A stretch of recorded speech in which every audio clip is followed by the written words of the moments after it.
Hello everyone, welcome back to classes by Babita Gupta.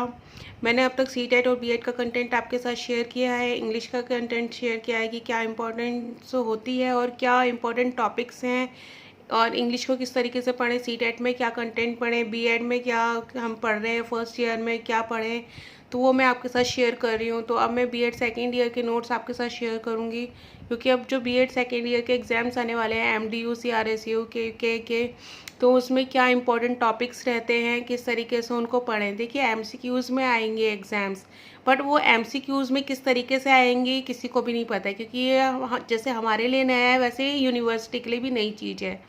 तो जब हमें कंसेप्ट क्लियर होंगे तभी हम उनके आंसर्स कर पाएंगे। तो इसीलिए मैं अब बीएड सेकेंड ईयर के जो इम्पोर्टेंट टॉपिक्स हैं जो पिछले साल पिछले कुछ ईयर्स में आ चुके हैं, मैं वो आपके साथ शेयर करूँगी। तो जो उसमें हमारा first knowledge and curriculum paper 1 है, उसमें ही हमारा जो फर्स्ट यूनिट है उसमें जो एक हमारा टॉपिक है नॉलेज एंड नोइंग, तो वो मैं आज स्टार्ट करने वाली हूँ। क्योंकि जो उसमें ये क्वेश्चन कई बार आ चुका है कि what is knowledge and knowing and what is the difference in knowledge and knowing. इसके बाद में आता है हमारा कंसेप्ट ऑफ नॉलेज कि क्या कंसेप्ट है नॉलेज का। तो जब तक हमें ये क्लियर नहीं होगा तब तक हम एमसीक्यूज़ भी नहीं कर पाएंगे। तो चलिए आज हम डिस्कस करेंगे नॉलेज के बारे में, क्योंकि नोइंग के बारे में मैं नेक्स्ट क्लास में आपके साथ डिस्कस करूँगी। तो आज हम नॉलेज को समझते हैं कि नॉलेज क्या है। ज्ञान और पाठ्यक्रम का ये हमारा फर्स्ट टॉपिक है, जो हिंदी मीडियम बच्चे हैं उनके लिए भी यूज़फुल है, क्योंकि कंटेंट जो मैं शेयर कर रही हूँ वो इंग्लिश में लिखा हुआ है, बट मैं उसको हिंदी में भी डिस्क्राइब कर रही हूँ। तो जो हमारा टॉपिक है, जो वो हमारी बुक है, वो है ज्ञान और पाठ्यक्रम। और जो हमारा आज का टॉपिक है वो नॉलेज एंड नोइंग, यानी ज्ञान और ज्ञान को जानना, क्या डिफरेंस है इनके बारे में। देखिए सबसे पहले तो नाम से ही हमें पता चल रहा है नॉलेज एंड नोइंग, यानी ज्ञान और ज्ञान को जानना। इसका मतलब क्या है? नॉलेज क्या है? नॉलेज वेरीफाइड है, पहले से ही वेरीफाइड है, वो हमारे को व्यू है उसका, वो पहले हमें उसके रिव्यू भी मिल चुके हैं तभी वो वेरीफाइड हुई है, तो इसलिए वो नॉलेज है। और नोइंग क्या है? उसी ज्ञान को हम जान रहे हैं, ठीक है ना, या फिर नई चीज़ें हम जान रहे हैं, जानते हैं। जो हम नई चीज़ें जानते हैं ना, वही बाद में ज्ञान बन जाती है, वही वेरीफाइड होती हैं। ये बेसिक डिफरेंस है इनके बीच में। तो चलिए अब नॉलेज के बारे में जानते हैं। मैंने इसके कुछ इंपॉर्टेंट पॉइंट्स बनाए हैं जिससे आपको ये क्लियर हो जाएगा बाय पॉइंट्स। तो इसका जो फर्स्ट पॉइंट है हम वो डिस्कस करते हैं हम। देखिए जो इसका फर्स्ट पॉइंट है, जैसे इसमें लिखा हुआ है मीनिंगफुल स्ट्रक्चर ऑफ फैक्ट्स।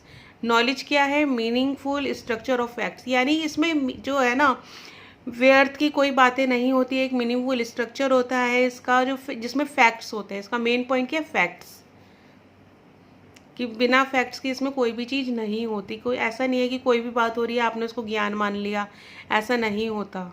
जो चीज़ें फैक्चुअल होती हैं वही नॉलेज होती है।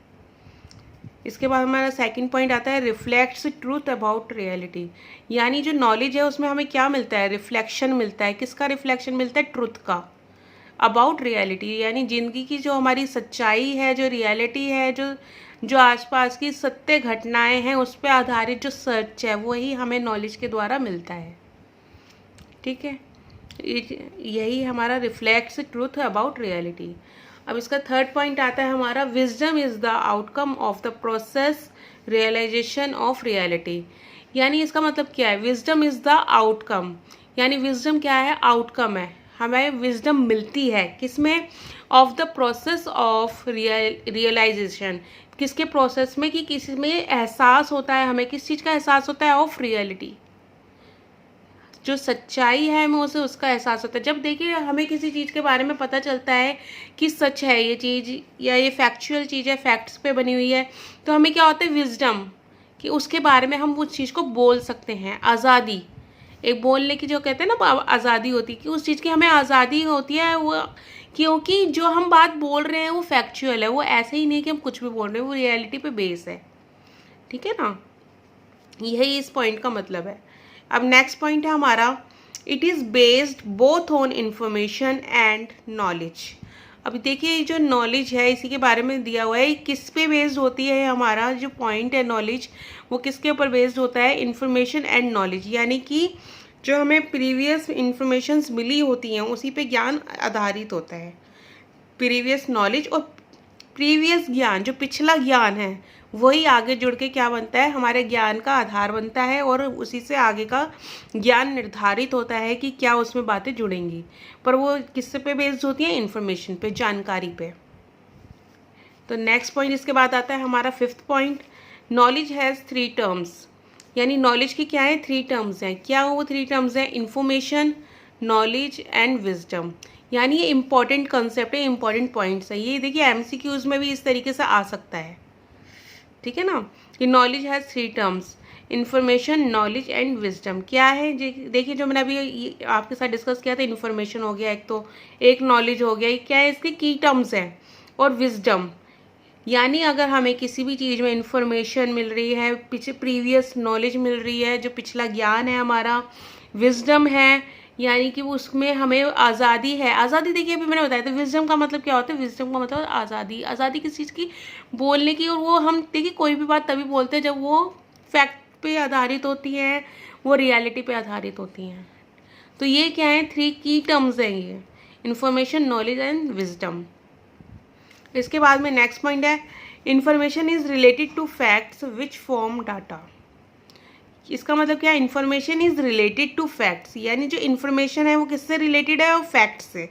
यानी फैक्चुअल चीज़ें होती हैं, जो मैं अभी इसमें आपको बताया था वही चीज़ इसमें है कि इन्फॉर्मेशन किस पे बेस्ड है, फैक्ट्स पे बेस्ड है, विच फॉर्म्स डाटा, जिनसे डाटा बनता है, ठीक है ना। ये डाटा जो बनता है ना, वो किस पे बनता है, फैक्ट्स पे बनता है। ऐसा नहीं है, अगर आपने देखा हो जनगणना का, मैं एक उदाहरण लेती हूँ, जैसे जनगणना हो रही है तो उसमें कोई ऐसे ही तो कोई कुछ नहीं उसमें लिख देगा ना, तो वो क्या होते हैं, वो फैक्चुअल होती है, वो फैक्ट्स होते हैं, डाटा, तभी आप उनको इन्फॉर्मेशन के थ्रू अब वो इन्फॉर्मेशन लेके आप दूसरों को बता सकते हैं। तो वही चीज़ है ये, information is related to facts which form data. Next है हमारा, it can be quantitative and qualitative और बोथ। अब देखिए जो इन्फॉर्मेशन है वो क्या है, ये क्वांटिटेटिव भी हो सकती है और क्वालिटेटिव भी हो सकती है। क्वांटिटेटिव यानी कि इसको हम डाटा के अनुसार हम अपना काउंट कर सकते हैं, गिनती में भी हो सकती है नॉलेज, एंड क्वालिटेटिव भी हो सकती है कि कोई कितना वो, जैसा मोरल वैल्यूज़ का मैं अगर उदाहरण लूँ कि मोरल वैल्यूज़ किसी में कितनी है, किसी में कितनी, किसी में ज़्यादा है, किसी में कम है, तो वो क्या गई, क्वालिटेटिव हो गई। तो इस तरीके से क्या है, ये जो नॉलेज है वो क्वांटिटेटिव भी हो सकती है और क्वालिटेटिव भी हो सकती है। इसके बाद में हमारा नेक्स्ट पॉइंट है 8 point, knowledge is of much importance to the man. अब देखिए जो ये इम्पोर्टेंस है ना नॉलेज की, वो क्या है, नॉलेज की इम्पोर्टेंस बहुत ज़्यादा है एक इंसान के लिए। इसमें मैन का मतलब सिर्फ आदमी नहीं है, इसमें मैन का मतलब सभी के लिए है, चाहे वो वुमेन हो चाहे मैन हो, ठीक है ना, कि नॉलेज की इम्पोर्टेंस सभी के लिए है, क्योंकि सबके लिए ज्ञान ज़रूरी है। अगर आप किसी चीज़ को जानेंगे नहीं तो आप करेंगे कैसे, और वही जो जानना है वही ज्ञान है। इसके बाद है नेक्स्ट पॉइंट हमारा 9 point, there is no limit और बाउंड्रीज ऑफ नॉलेज। यानी नॉलेज की कोई भी लिमिट या बाउंड्रीज नहीं होती, नॉलेज कितनी भी कहीं से भी आप ले सकते हैं। बट इसमें यही होता है कि जो अभी मैंने बताया था कि 3 टर्म्स की पॉइंट्स जो थे, information and knowledge and wisdom, कि जो अगर आप कहीं नॉलेज अगर कहीं से भी आप, जैसे 9 पॉइंट में दिस इज़ नो लिमिट और बाउंड्रीज ऑफ नॉलेज, कि नॉलेज की कोई भी बाउंड्री और लिमिट्स नहीं है, पर वो क्या होना चाहिए, इन्फॉर्मेशन बेस्ड होनी चाहिए, प्रीवियस नॉलेज बेस्ड होनी चाहिए, ठीक है ना। 10 पॉइंट है हमारा, all our knowledge ultimately derived from experience. जो हमारी जितनी भी नॉलेज है वो कहाँ से डिराइव्ड होती है, एक्सपीरियंस से। अब देखिए एक्सपीरियंस क्या होते हैं, जो हमारे एक्सपीरियंस होते हैं वो पिछला जो हमें ज्ञान होता है ना, हमारा पूर्व ज्ञान, वही हमारा एक्सपीरियंस होता है। जो हम किसी काम को करते हैं, फिर चाहे वो सही हो चाहे वो गलत हो, बट वो क्या होता है, वो एक एक्सपीरियंस बन जाता है।